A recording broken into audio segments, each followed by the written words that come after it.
आज की खबर है श्योपुर से, जहां कांग्रेस को आज फिर से एक दूसरा बड़ा झटका लगने जा रहा है। आज कांग्रेस के विधायक रामनिवास रावत कांग्रेस छोड़ने जा रहे हैं। 6 बार के विधायक रामनिवास रावत बीजेपी में शामिल होंगे। सैकड़ों समर्थकों के साथ बीजेपी का दामन थामेंगे। तो विजयपुर में आज मुख्यमंत्री डॉक्टर मोहन यादव का कार्यक्रम है और इसी कार्यक्रम में डॉक्टर मोहन यादव उन्हें सदस्यता दिलाएंगे। और खबर यह भी आ रही है कि रामनिवास रावत को बड़ी जिम्मेदारी भी दी जाएगी, यानी कि लोकसभा चुनाव के बाद बड़ी जिम्मेदारी से रामनिवास रावत को नवाजा जाएगा। तो श्योपुर के विजयपुर से कांग्रेस के विधायक हैं रामनिवास रावत। दरअसल आपको बता दें, मुरैना लोकसभा सीट से सत्यपाल सिंह सिकरवार को टिकट दिए जाने से वो नाराज थे और उनकी नाराजगी भी उस समय सामने आई थी, तो उससे नाराज चल रहे थे। और अब लगभग ये माना जा रहा है कि आज वो कांग्रेस छोड़कर बीजेपी का दामन थामने जा रहे हैं। बीजेपी के साथ उनकी बातचीत भी हुई है और शायद ये माना जा रहा है कि लोकसभा चुनाव के बाद उन्हें प्रदेश में बड़ी जिम्मेदारी भी दी जा सकती है। चलिए इस पूरे मामले को लेकर पूर्व गृह मंत्री नरोत्तम मिश्रा ने क्या कुछ कहा, वो भी सुन लीजिए। रामनिवास जी मेरे मित्र हैं, बहुत अच्छे दोस्त हैं। समय समय पे हम मिलते रहते हैं और वो अगर कोई निर्णय लेंगे तो सोच समझ के लेंगे, ठीक ही लेंगे। तो देखिए, रामनिवास रावत के बारे में भी थोड़ा सा आपको बता देते हैं। कांग्रेस के विधायक हैं रामनिवास रावत और श्योपुर जिले की विजयपुर सीट से वो विधायक हैं। 6वीं बार विधायक बने हैं।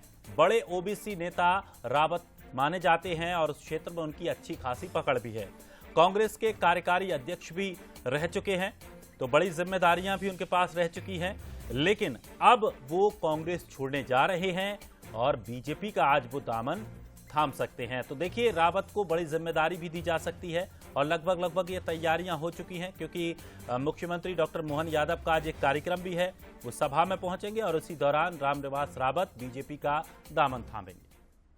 तो देखिए, रामनिवास रावत को लेकर यह भी कहा जा रहा है कि लोकसभा चुनाव के बाद उन्हें बड़ी जिम्मेदारियां दी जा सकती हैं और शायद यही बात है, इन्हीं बातों को लेकर चर्चा हुई है और रामनिवास रावत अब बीजेपी का दामन थामने जा रहे हैं। तो चुनाव के बाद बड़ी जिम्मेदारी दी जा सकती है, रावत को कैबिनेट में जगह मिल सकती है, क्योंकि ये खबर भी साफ है कि लोकसभा चुनाव के बाद कैबिनेट का विस्तार किया जाएगा। तो निश्चित तौर पर रावत को उस कैबिनेट में भी जगह दी जा सकती है, क्योंकि ज्योतिरादित्य सिंधिया के काफी करीबी रामनिवास रावत को माना जाता है। और साथ ही ज्योतिरादित्य सिंधिया से जब उनकी बात हुई तो सिंधिया ने उन्हें पार्टी में सम्मान देने का भरोसा भी दिया है।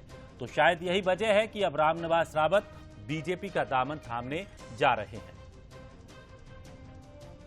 देखिए, लेकिन कांग्रेस के लिए लगातार झटके पे झटके लग रहे हैं और यही शायद कांग्रेस की रणनीतिक चूक है। तो क्या ये कांग्रेस की रणनीतिक चूक है, इसके बारे में भी थोड़ा सा समझना होगा। कांग्रेस में जो भगदड़ मची हुई है, इसका आखिर मतलब क्या है? क्या बड़े नेताओं का चुनाव न लड़ना अब महंगा पड़ रहा है? छोटे नेताओं को बीजेपी ने आसानी से मैनेज कर लिया है।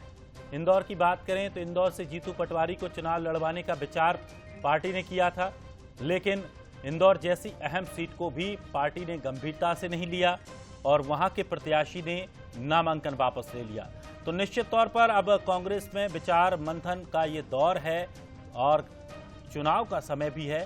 तो इस समय भारी संकट से कांग्रेस गुजरती हुई और एक और आज बड़ा झटका कांग्रेस को रामनिवास रावत के रूप में लगने जा रहा है। चलिए, अधिक जानकारी के लिए हमारे सहयोगी सूरज हमारे साथ जुड़ गए हैं। सूरज, एक और बड़ा झटका, एक कल झटका लगा जब कल एक कांग्रेस के प्रत्याशी ने चुनाव से पहले ही अपना नामांकन वापस ले लिया। दूसरा आज खबर है रामनिवास रावत बीजेपी में शामिल हो रहे हैं। क्या कुछ वजह, क्या कुछ शर्तें, किस तरह से ये पूरी योजना तैयार की गई है?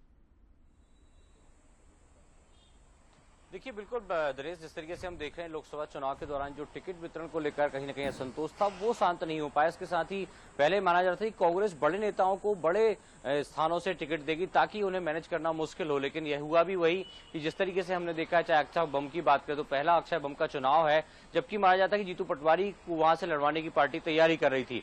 लेकिन चाहे जीतू पटवारी हो, अजय सिंह हो, अरुण यादव हो, विवेक तनखा हो, तमाम जो वरिष्ठ नेता हैं, उनके चुनाव लड़ने के इनकार के बाद इन लोगों को टिकट दिया और शायद यही कारण है है कि जो परिस्थितियां हैं वो कांग्रेस के विपरीत जाती नजर आ रही हैं। रामनिवास रावत की बात करें तो मुरैना टिकट को लेकर पहले ही आपसी नेताओं में खींचतान चल रही थी कि टिकट किसी दूसरे व्यक्ति को दिया जाए, लेकिन सत्यपाल सिकरवार यानी सीटू के टिकट देने के बाद कहीं न कहीं रामनिवास रावत की नाराजगी बढ़ रही थी और पहले भी हमने देखा कि वो बीजेपी में जा सकते थे, लेकिन कहीं न कहीं राहुल गांधी से बात करने के बाद, दिग्विजय सिंह के बीच में आने के बाद थोड़ा सा मसला संभला था, लेकिन उसके बाद भी नाराजगी कम नहीं हुई और कहीं न कहीं हम देख सकते हैं कि प्रदेश संगठन ने भी बहुत ज्यादा कोशिश नहीं की। साथ यही कारण है, चाहे अक्षय बम की बात हो, जो सुबह 10 बजे तक कांग्रेस का प्रचार कर रहे थे, 11 बजे बीजेपी में शामिल हो गए और कांग्रेस नेताओं को भनक तक नहीं लग पाई। तो कहीं न कहीं बड़ी रणनीतिक चूक जरूर कांग्रेस की कहेंगे, संगठन की कहेंगे, या यूं भी कह लें कि शायद प्रदेश अध्यक्ष जीतू पटवारी की जो नेटवर्किंग टीम है वो भी कहीं ना कहीं कमजोर है और यही कारण है कि आज रामनिवास रावत जैसे नेता जो प्रदेश के कार्यकारी अध्यक्ष भी रह चुके हैं,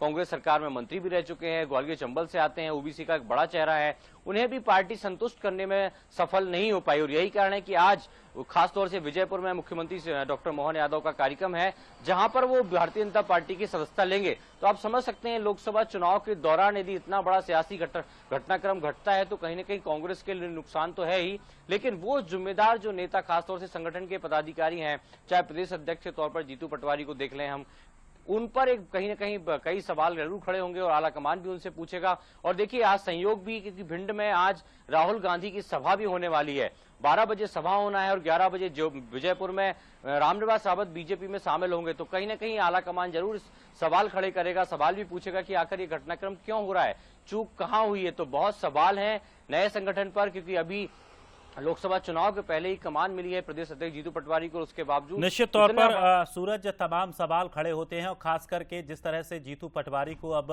लोकसभा चुनाव से पहले ही पीसीसी चीफ की जिम्मेदारी दी गई है और उसके बाद से लगातार जिस तरह से नेताओं के जाने का सिलसिला है, तो निश्चित तौर पर सवाल कई खड़े होते हैं, संगठन को लेकर भी सवाल खड़े होते हैं। चलिए हमारे साथ न्यूज हेड शरद द्विवेदी जी हमारे साथ जुड़ गए हैं। शरद जी, किस तरह से देखा जाए, कल एक बड़ा धमाका इंदौर में हुआ और आज फिर मुरैना में, यानी कि विजयपुर की अगर सीट को बात करें तो विजयपुर के विधायक रामनिवास रावत आज बीजेपी का दामन थाम रहे हैं। किस तरह से इस पूरे सियासी घटनाक्रम को देखा जाए?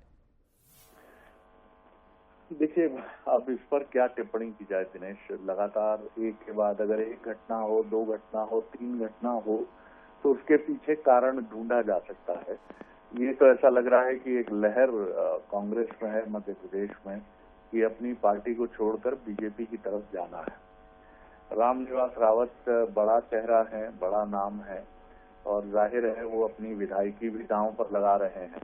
जैसे कमलेश शाह हमने छिंदवाड़ा से देखा कि उन्होंने अपनी विधायकी को भी दांव पर लगाकर भारतीय जनता पार्टी में जाना मंजूर किया, तो जाहिर है एक बड़ी चर्चा उनकी बीजेपी में हुई होगी, क्योंकि वो अपनी विधायकी भी दांव पर लगा रहे हैं। छोटे मोटे नेता नहीं हैं, ग्वालियर चंबल में बड़ा नाम है उनका, ओबीसी से आते हैं, वो प्रदेश उपाध्यक्ष का दायित्व निभाया है उन्होंने और काफी बड़ा चेहरा है ग्वालियर चंबल में। तो उनकी बात हुई है, जो हमारे पास सूचना है कि कैबिनेट मंत्री का दर्जा जिस रूप में उनको या तो कैबिनेट में शामिल किया जाए तो बाई इलेक्शन भी लड़ सकते हैं वो, या कोई और बात हुई है, क्योंकि इतना बड़ा चेहरा बिना इसके तो नहीं आ सकता है बीजेपी में।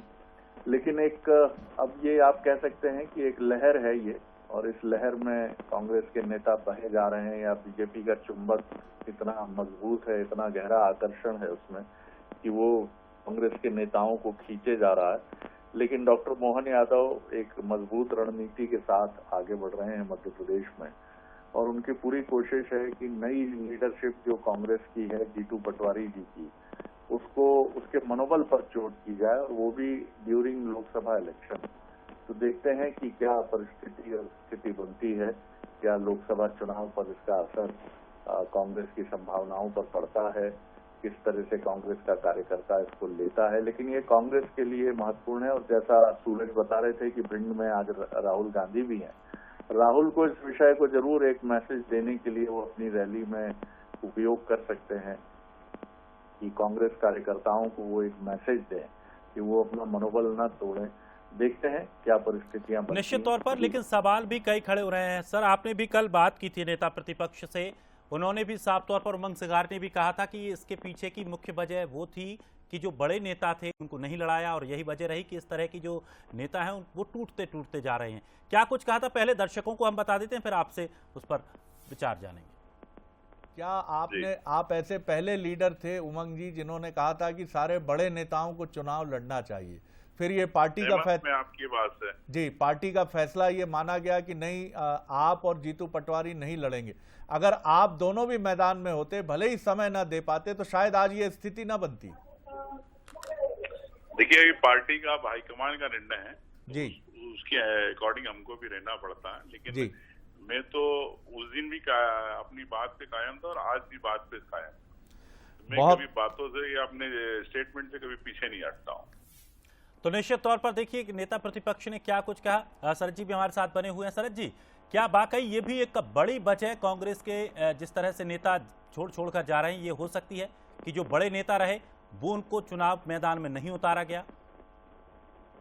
मुझे लगता है दोनों दो सिरे हैं इस बात के दिनेश की। एक तो या तो बड़े नेता उतरते चुनाव मैदान में, या ऐसे प्रतिबद्ध कांग्रेसियों को मौका मिलता जिनकी निष्ठा और प्रतिबद्धता बहुत स्पष्ट है।